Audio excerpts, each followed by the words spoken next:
कि आपके constitutional rights क्या है। संविधान में एक आर्टिकल 30 है जिसमें अल्पसंख्यकों को 2 अधिकार दिए गए हैं, मौलिक अधिकार।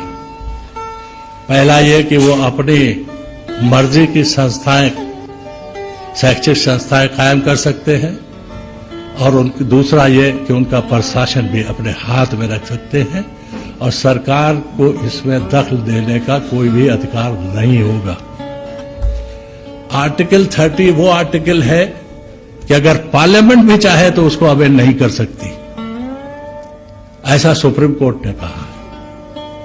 अगर फंडामेंटल राइट्स को आपको अमेंड करना है तो उसके लिए एक नई कॉन्स्टिट्यूएंट असेंबली बुलाइए, जो नामुमकिन है।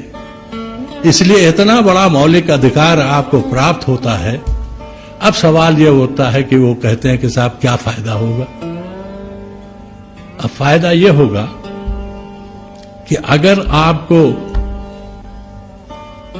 माइनॉरिटी स्टेटस सर्टिफिकेट प्राप्त है, चाहे वो शासन द्वारा हो या इस कमीशन द्वारा हो, तो आपको सबसे पहली जो आजादी मिलती वो ये कि आप अपनी संस्था का मैनेजिंग कमेटी या गवर्निंग काउंसिल खुद कॉन्स्टिट्यूट कर सकते हैं। सरकार इसमें मदाखलत नहीं कर सकती और न सरकार कोई अपना मेंबर उसमें ठूस सकती है।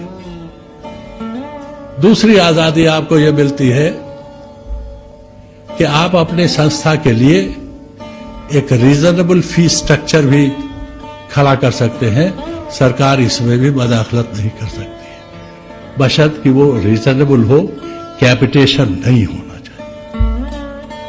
तीसरी जो सबसे बड़ी आपको एक और आजादी मिलती है वो ये कि आप अपनी संस्था में अपनी कम्युनिटी के 100% स्टूडेंट्स को एडमिट कर सकते हैं।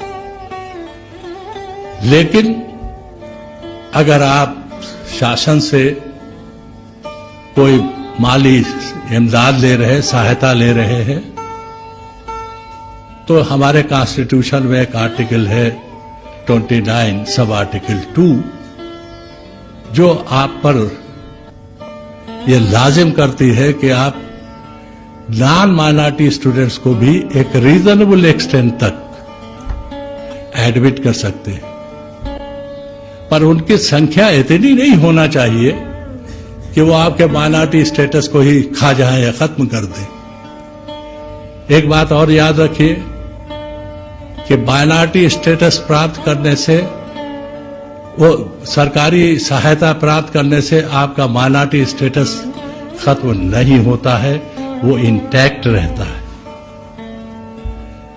और एक और सबसे बड़ी महत्वपूर्ण आजादी जो आपको मिलती है, जो किसी स्टेट गवर्नमेंट को मंजूर नहीं है, वो ये है कि आप अपनी संस्था के टीचिंग और नॉन टीचिंग स्टाफ को खुद ही सिलेक्ट कर सकते हैं। सिर्फ एक शर्त ये रहेगी कि उनकी जो एजुकेशनल क्वालिफिकेशन है वो सरकार मुकर्रर करेगी। मतलब सरकार के द्वारा मुकर्रर की गई एजुकेशनल क्वालिफिकेशन के मुताबिक ही आपको सिलेक्शन करना पड़ेगा। अब सिलेक्शन भी आपका फेयर होना चाहिए, ट्रांसपेरेंट होना चाहिए, नॉन एक्सप्लॉयटेटिव होना चाहिए। क्योंकि अगर सिलेक्शन आपका फेयर और ट्रांसपेरेंट नहीं है तो सरकार अड़ंगा लगा सकती है। क्योंकि एक बात याद रखिए, अगर आपके इंस्टीट्यूशन में मैल एडमिनिस्ट्रेशन है तो सरकार का पूरा अधिकार है कि वो आपके इंस्टीट्यूशन में दखल दे, इंटरफेयर करे, उसके एडमिनिस्ट्रेशन को अपने हाथ में ले ले। इसलिए सबसे ज्यादा जरूरी यह है कि आप अपनी संस्थाओं में मैल एडमिनिस्ट्रेशन नहीं होने दीजिए। एक और फ्रीडम आपको मिलती है कि आप अपने टीचिंग स्टाफ या नॉन टीचिंग स्टाफ के मेंबरान के खिलाफ डिसिप्लिनरी एक्शन भी ले सकती। इसमें भी सरकार कोई मदाखलत नहीं करेगी। अब इनके अलावा और भी आजादियां आपको मिलती हैं, वो ये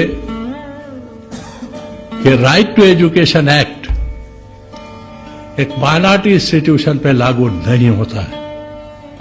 राइट टू एजुकेशन एक्ट में कुछ सेक्शंस ऐसे हैं, कुछ रिक्वायरमेंट्स ऐसे हैं कि शायद संस्थाएं पूरी न कर पाए, अन्य संस्थाएं खासतौर से माइनॉरिटीज पूरी न कर पाए। इसलिए सुप्रीम कोर्ट ने कह दिया कि वो तो लागू नहीं होती, और सही फैसला है। दूसरी ये कि राइट वो policy of reservation in admission भी माइनॉरिटी एजुकेशनल इंस्टीट्यूशन पर लागू नहीं होती। 27% रिजर्वेशन ओबीसी के लिए है, एक एक्ट पास हुआ है, वो एक्ट इस पर लागू नहीं होता। 27% वाला जो आपको स्टूडेंट्स को एडमिट कीजिए, वो भी पॉलिसी आपको लागू नहीं होती। एक और पॉलिसी रिजर्वेशन इन एम्प्लॉयमेंट भी आपको लागू नहीं होती, ये भी सुप्रीम कोर्ट ने कह दिया। अब ये इतने फ्रीडम्स जब आपको हमारे कॉन्स्टिट्यूशन ने दिए हैं, तो आप पर भी जिम्मेदारी होती है कि आप अपने इंस्टीट्यूशंस को सेंटर ऑफ एक्सीलेंस बनाएं, टीचिंग शॉप्स न बनाएं। हमने देखा है, मैं कई इलाकों में गया हूं, वहां कई जगहों में जैन समाज में बहुत गरीबी है, उनके लिए शैक्षिक संस्थान भी नहीं है, वो मजदूरी कर रहे हैं, खेती कर रहे हैं, जो कि मुझे बहुत वैसा दिखता है, क्योंकि ये समाज कभी इन कार्यों में रहा नहीं। लेकिन वक्त की मार है, और उसकी वजह यह है कि उनके पास शिक्षा नहीं है। जबकि आपको मैं बता दूं, ये इतनी टैलेंटेड रेस है कि अगर आप इसको जरा भी मौका मिल जाए तो बहुत कुछ कर सकती है।